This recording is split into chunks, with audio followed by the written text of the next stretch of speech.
Just days after this year's Asia-Pacific Economic Cooperation Summit in South Korea wrapped up, attention has shifted to next year's summit, where Taiwan's participation is now in question. As an APEC member economy, Taiwan has the right to attend the regional forum every year, and does.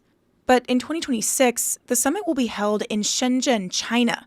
And this week, China said that to be able to participate, Taiwan will have to comply with Beijing's One China principle, which states that Taiwan is a part of China, something Taiwan's government rejects. Taiwan's foreign minister, Lin Jialong, had this to say about the condition.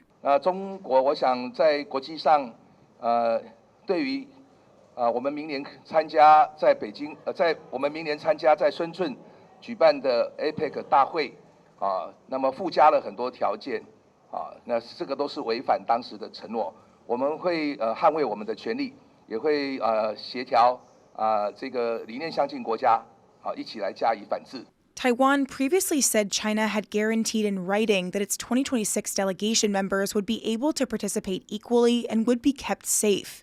That's as Beijing steps up efforts to intimidate Taiwan and isolate it diplomatically, and has declared promoting Taiwanese independence a serious crime.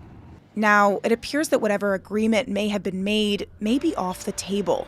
In a statement, a U.S. State Department spokesperson criticized China's new requirement, saying it, quote, insists on the full and equal participation of all APEC member economies, including Taiwan, referred to as Chinese Taipei and APEC, consistent with APEC's guidelines and rules.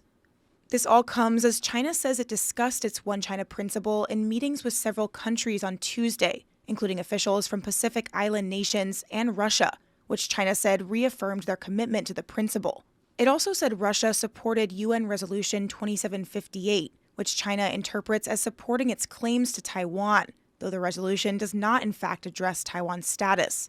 In response, Taipei slammed both China and Russia.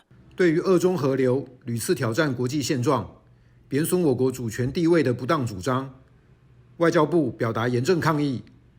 中华民国台湾是主权独立的民主国家，与中华人民共和国互不隶属。 China also said it hoped Estonia would adhere to the One China principle after a meeting with its foreign minister, amid talks to allow Taiwan to set up a representative office in the EU member state. These countries, one expert said, are ones that will more easily accept the principle. 俄罗斯因为跟中国的关系变得越来越密切，所以俄罗斯当然很容易接受中国的这种 narrative。那另外像也许像爱沙尼亚或者是这个太平洋岛国，基本上都是小国。我们可以看就是说，支持中国对于2758号决议的这个 interpretation 的国家，基本上都是所谓的 Global South 的国家居多。But this isn't something new. Beijing has been pushing its One China principle for many years. Its pressure and exclusion, something Taiwan has to deal with every day. But this time the Chinese government is laying down a marker a year in advance, forcing a confrontation over the issue, and it's not clear what compromise, if any, can be arrived at between now and the next APEC forum. Hank Xu and Cadence Quaranta for TaiwanPlus.